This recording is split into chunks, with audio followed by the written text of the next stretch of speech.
Bonjour et bienvenue dans cette nouvelle vidéo où je vous propose de voir aujourd'hui une thématique proposée sur le site willingua.com qui est le kit thématique Win English, donc qui est un kit idéal pour aborder la langue anglaise et la culture anglaise grâce à la pratique du jeu Willingua.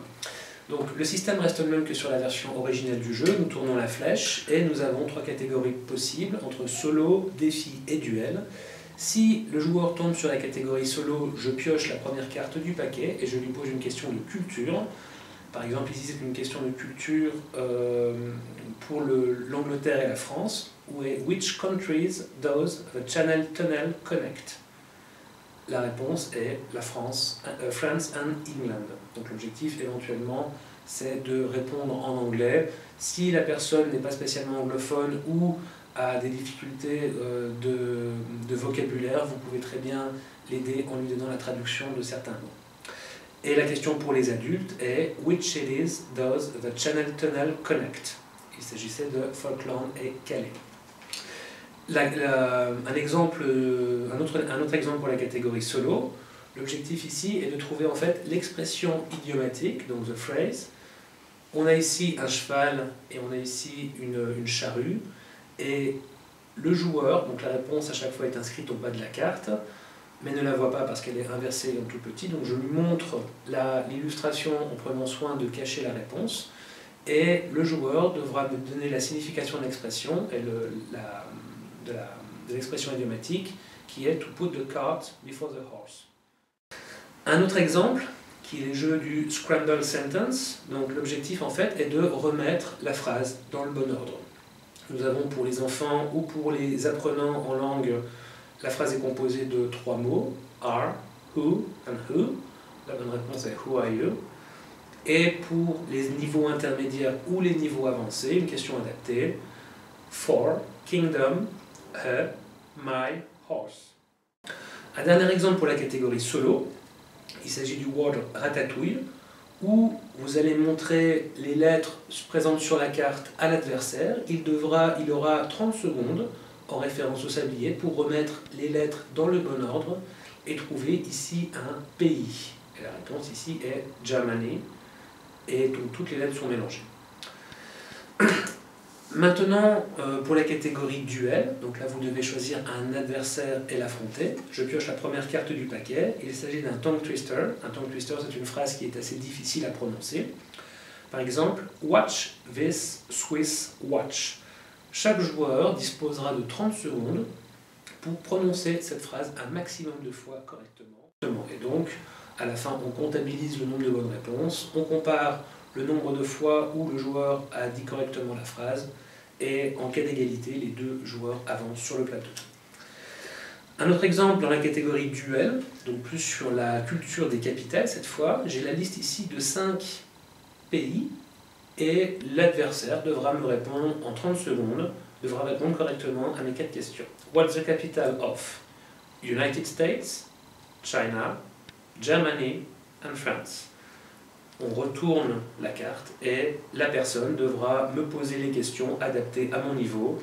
Et là, les questions sont What is the capital of Jamaica, Puerto Rico, New Zealand and Cameroon? Un autre exemple pour la catégorie duel, il s'agit du jeu de How Many. Et l'objectif de ce jeu, le joueur en face devra me dire combien de E, donc I en anglais, are, dans différents mots. Donc j'ai une liste ici de 6 mots, et donc le joueur devra me dire combien de E, de lettres E, il y a dans Education, Exercise, Effective, Esteem, Elegance and Best. Même système que pour les autres cartes, nous retournons la carte et l'autre joueur me posera les questions adaptées à mon niveau. Et donc un dernier exemple pour la catégorie duel, il s'agit du jeu de The Right Figure, qui en fait en français est le jeu du plus ou moins.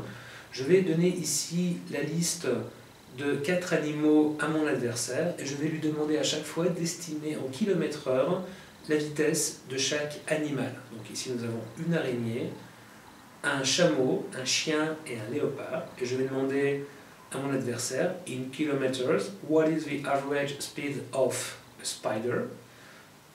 L'adversaire répondra en donnant une estimation. Il va dire par exemple 1 km. moi je vais lui dire more, il va dire 5 km, je vais dire less, et il va devoir trouver 2 km, et après je passe à l'animal suivant, in kilometers, what is the average speed of a camel, etc. etc. Donc c'est tout pour la catégorie duel. Maintenant pour la catégorie défi, donc tous les joueurs sont invités à jouer. Je retourne la première carte du paquet, et c'est le jeu du Lots of Words. Là, nous devons fixer un nombre de tours, et à tour de rôle, nous allons donner des éléments relatifs à la catégorie ici, qui est la maison. Par exemple, le joueur devra me dire garden, kitchen, chimney, etc. etc.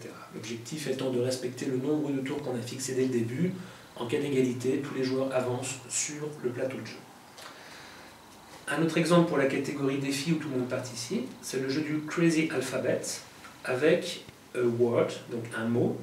Donc, par exemple, le premier joueur devra me donner une réponse, donc un mot qui commence par la lettre A.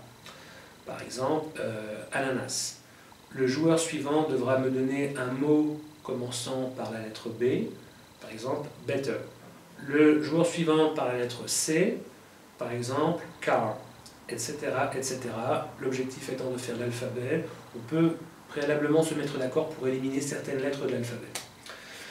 Et enfin, un dernier exemple pour la catégorie défi, qui est le jeu donc, de la troisième lettre ici, donc avec un country. Donc le jeu s'appelle The Third Letter, et on va définir préalablement un nombre de tours, et le premier joueur va donner le premier pays qui lui vient en tête, par exemple le pays England. Le joueur suivant devra prendre la troisième lettre de la réponse donnée par le joueur précédent, donc England, la troisième lettre c'est un G, et donner sa réponse en respectant la catégorie pays avec la lettre G, par exemple Ghana. Le joueur suivant devra commencer par la lettre A, parce qu'à Ghana il y a un H entre le G et le A, donc la lettre A, Algérie, etc. etc. Donc voilà, c'est tout pour la présentation du kit Win English. D'autres jeux sont évidemment disponibles. À peu près une centaine de cartes sont présentes dans cette version pour pratiquer l'anglais aussi bien pour des niveaux débutants que pour des niveaux intermédiaires et avancés. Le kit Win English est disponible sur le site willingua.com. Une notice de chaque règle du jeu est également expliquée en français pour que les utilisateurs comprennent exactement le but de chaque jeu. Et donc voilà, donc le jeu peut également se faire en bilingue. Si par exemple vous avez la version originale de Willingua, vous pouvez très bien mélanger quelques cartes de Win English avec la version originale du jeu. Comme ça vous pourrez faire avec vos amis ou votre famille une version complètement bilingue du jeu Willingua. Je vous remercie.